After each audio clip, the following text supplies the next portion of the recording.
The BS Travelers was filmed in front of a live studio audience.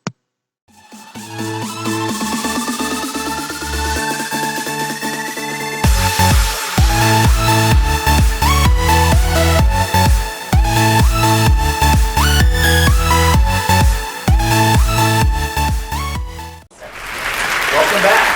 Hi, this is Audrey. And this is Harry. We're coming at you live from Bariloche, our home for the holidays. We're finally back in the studio. Yes, it's been a while. It's been a long time. We finally got to Bariloche. We did. finally have our own little place. We have time to record without going through all the hostels and everything else. And the wind of Patagonia has been keeping us indoors. I mean, we were not able to shoot outside. Not the ideal time for a vlog. No. But we're really excited because today is episode 7, and we told you that episode 7 is a special edition because it's the 7 Continent Club celebration. Yeah. Woo! We made it. Yeah, we left off at Buenos Aires. Yes. And since then we've been to Ushuaia. Yes. Ushuaia. Yes. Antarctica, Patagonia, right? Patagonia. Yes. So we're about to leave Patagonia in a few days, heading up to the winelands of South America. So we're looking forward to that. So we're just going to do a quick recap on sort of our experience in Ushuaia and Antarctica. Yes, it's time. Right? So, let's get started. Yes, so we left Buenos Aires, and it started feeling like home because we were there for so long. Yes. But we left the beautiful weather of Buenos Aires with the palm trees and the balmy weather and headed straight to the snow-capped mountains of Ushuaia. So it was a big change, but it was kind of welcome, I guess, to kind of get that drastic change when you're traveling. Right? Yes, it was a very beautiful city. The end of the world, or el fin del mundo, as they say. The end of the world. So, just showing up. So we got to Ushuaia, and we really took it as a time just to kind of mentally prepare for our trip. As you know, I was so nervous to go to Antarctica with the Drake Passage crossing and everything else. It was just a lot of anxiety. Yeah, and I think that went pretty well for you. More on that later.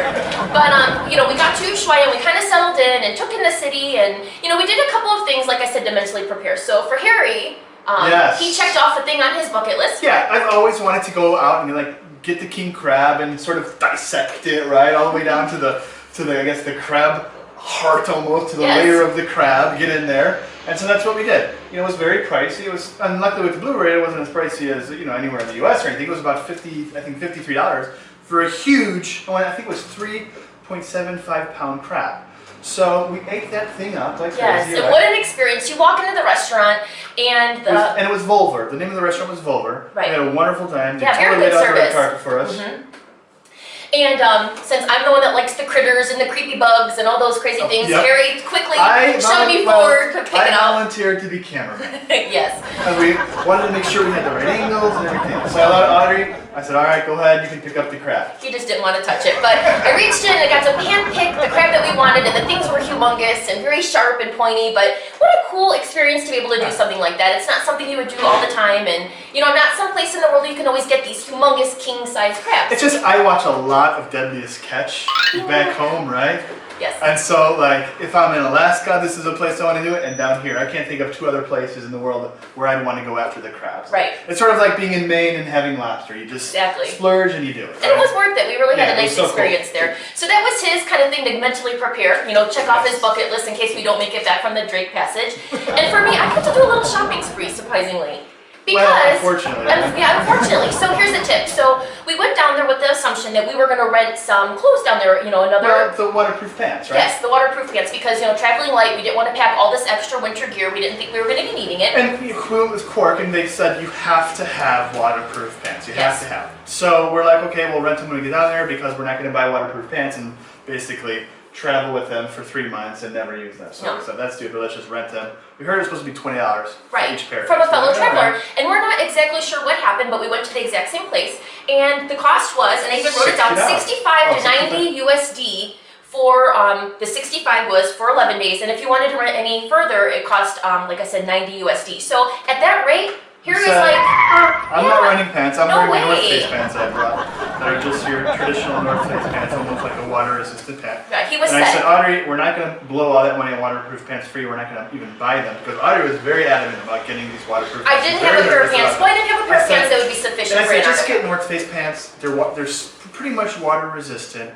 You'll be able to use them going forward for our trip. And I did. And you won't waste all that money on a waterproof pant where you're going to use them if you go skiing or sledding or snowmobiling, which is probably not going to happen very often in the next 2 years. No. So lucky me, I shopping at North Face Yes. and picked out a pair of pants. So, you know, that's a tip to kind of keep in mind that I felt that you really needed some water-resistant pants. You know, down in Antarctica, you're sitting in this... waterproof, right? I mean, you felt like based on what you heard, you needed, they were like, you have to have, well, you don't really need them. Well, I think you need water-resistant pants. You need water-resistant you need pants. something, when you sit on the Zodiac, your butt's going to get wet. Right, you're sitting in the snow, you want to, you know, you kind of... be soaked. You know, get down, they say, you know, often sit down, take in the moment, get in the snow, sit by the penguins, and so you want something that your butt's not going to get wet. You don't want to wear sweatpants. No. So, that was kind of my little, I got to do a little shopping spree, a little retail therapy, if you will.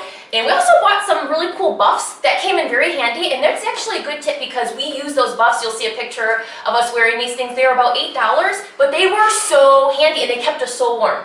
And we bought them on the strip there in Ushuaia, and it was like, we kind of were doing a lot of price comparisons. And I don't know why, for whatever reason, I don't remember the shop we went to where we bought them. I'm not but sure. it was right on the strip, and it was like they were 100 pesos, and everywhere else we went, they were ridiculously expensive. Right, they were like $8, so if right? you're there and you're stuck, you know, just price compare. Otherwise, just get them at home on Amazon or something. Bring like your that. own. But they Yes, were but they so nice. yes. They were so nice. Yeah, You they need kept something. You need a scarf or something to cover you up. And Right. Because by the end of the trip, we were so windburned. I mean, you wouldn't be surprised how much you want your face covered because the wind just burns your face off. It's so cold. So moving forward, we wanted to talk, and actually, we're going to do a little something different on this vlog. We're going to do a director's cut, something a little bit unique. But before we get into that, we wanted to address the whole budget-savvy tips for Antarctica, some of the information that we found out about traveling there and maybe getting the best deals because we did it a little different way. Yeah, and I think we were mainly concerned that we weren't going to be able to get on the ship. We were worried that we'd be stuck, I don't know, in maybe a cabin with 3 people or something like that. So we found out some really good things. Number one, if you go down to Antarctica, you want to go there, probably there's no need to book ahead. If you're willing to just deal with sort of a twin cabin where there's 2 individual twin beds, right? No reason to book ahead if you have the time to sort of go down there and wait a week or 2 to get on a ship. Right. Because if you're a backpacker type or someone that has time, or you're doing an RTW, if you have, like he said, if you have the time, you probably can get a better deal. Everyone not everyone, but a lot of people we met who were sort of backpacking with us. Needs a muffler. We're still in Argentina, folks.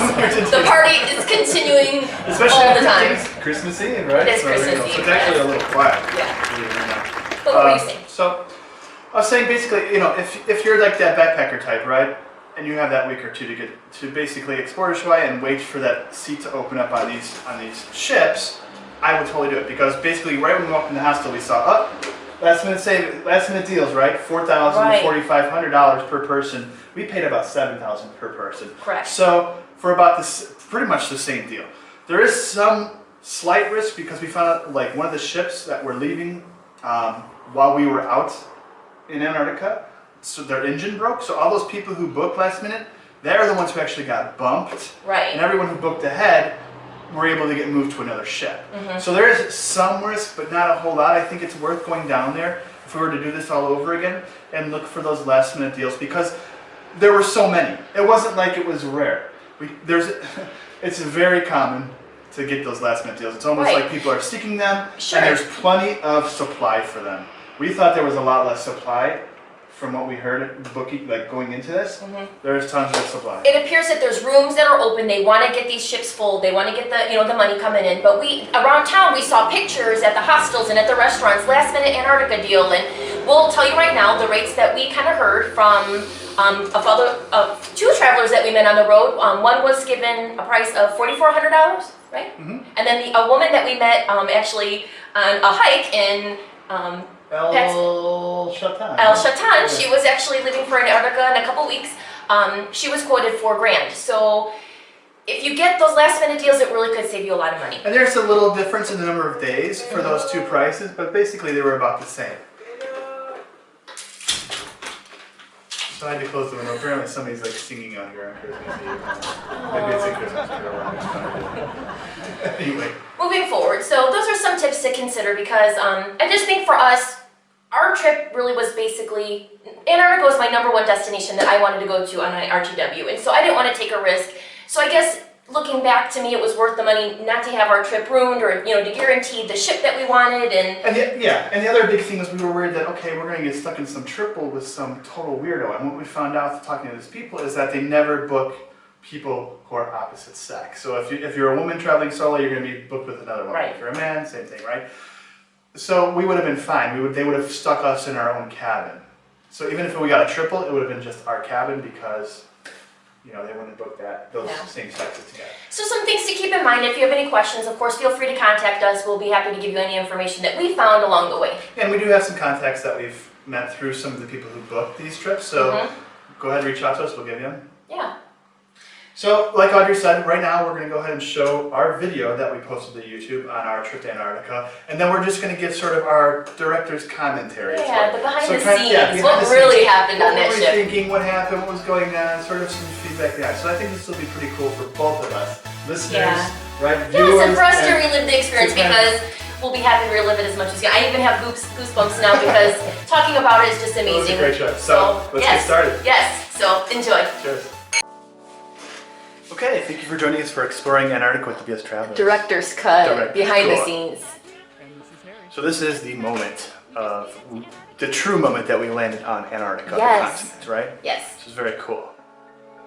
We saw this ship a day before, right, in port, and I tell you, my anxiety was through the roof. Right? Through the roof. Here is, we don't know who you are, but we'll shake your hand anyway. Yes. We find out later that it's the expedition leader. Yes, and he played a big role in our trip. He did. An amazing role. Good job.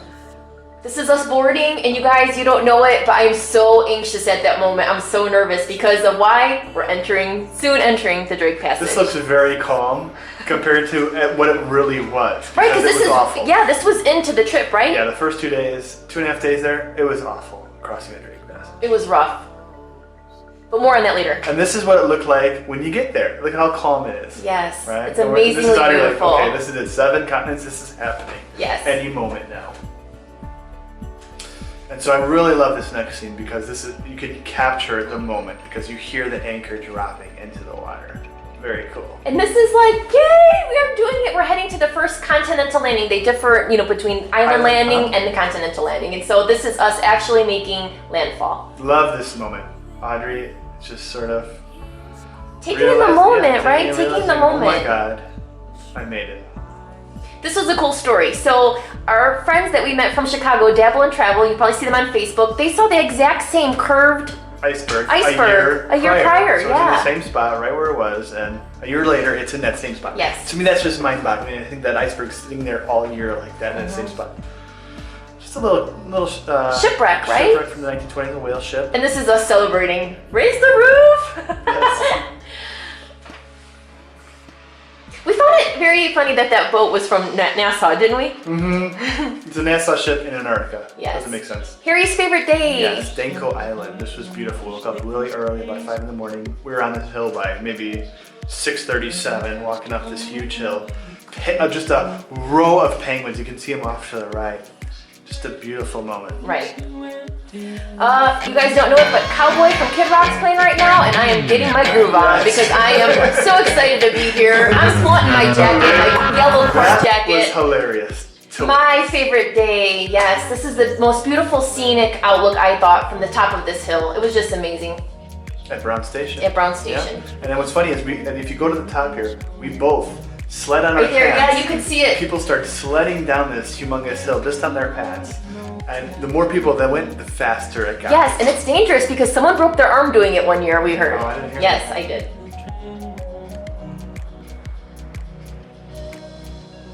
Just look at that. I mean, the beauty. The blue colors of these icebergs are undescribable. It's like nowhere else on Earth. Love this. The slow motion penguin fall.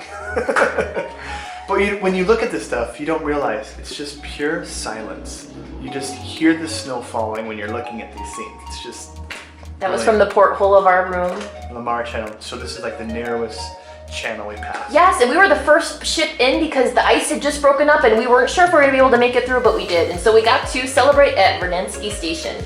And I thought that was the start of the season, I believe. Yes, we were the first ship there. These fellas have not seen other people for 6 months. 6 months. We brought them care packages and fresh fruit. We found out from our ship, and they were really fun. They were really excited to see everybody. So really, it's interesting to see how these guys are just kind of living. And how did it smell?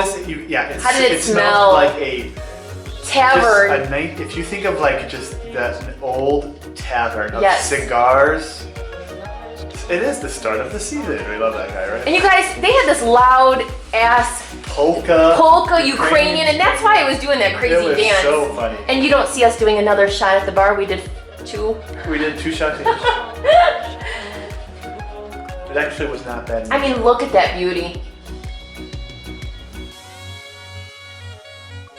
We were really lucky too with weather. We had some really great weather down there, don't you think? Oh, Bright sunny days. Yeah, I mean, look at that. For what it was, I mean, we had beautiful weather. They kept saying, you guys are so lucky. Most people don't get this many. And we're like, come on, you say that's every Right. But, and then at the end, right, of course, our last stop is Deception Island and a huge hurricane moves in. Yes, you're supposed to get out here and like sit in this, what was it called? It's like this thermal water. Thermal pool. Thermal hot water pool, and we could not leave the ship because of this They said Antarctic hurricane. We were getting gusts up to 100 miles an hour. Yes. So then they're like, it's time to head home, guys. Oh, we're like, great. Oh, and this we is thought when... it was bad on the way there. Yes. So I'm like, just let's go up to the deck. Let's get some air. Because we were practicing with her. Because she did throw up really bad on the way there. Just once. I said, just come upstairs, get some fresh air. You'll feel better. And so this is the moment where like, okay, she's standing up. She's trying to get some fresh air. And you people don't know this, but right after we filmed this, they closed the doors because they're like, it is too dangerous to be out on that deck. And what's here, this is cool. You don't feel the pressure. You don't feel it when you watch this. But every time that ship went up and down, you feel the pressure over your whole body. It was 2 days of this constant motion up and down, up and down. And you know, when you're in the bathroom and you're seeing that shower curtain move, if that doesn't make you sick, nothing will. You guys, it was really rough. Get through that shower curtain moving like that back and forth, back and forth. Oh my gosh. And just look at our face. I was so happy. This was just, you guys, I can't even put in words how amazing this experience was. I would go back in a heartbeat. It looks like pure chaos, but it's just so serene. Yes, and silent and just nothing you like it. You hear snowflakes fall because it's so quiet. Right? And this was just a beautiful ending like to that day. No, it was a beautiful ending to the trip. Yeah. Yeah. And the sun looks huge there. It was amazing. So that was a summary of our beautiful experience through the Drake Passage and Antarctica. Thank you so much for following along on our amusing journey. Sit, Boo Boo, sit. Good dog.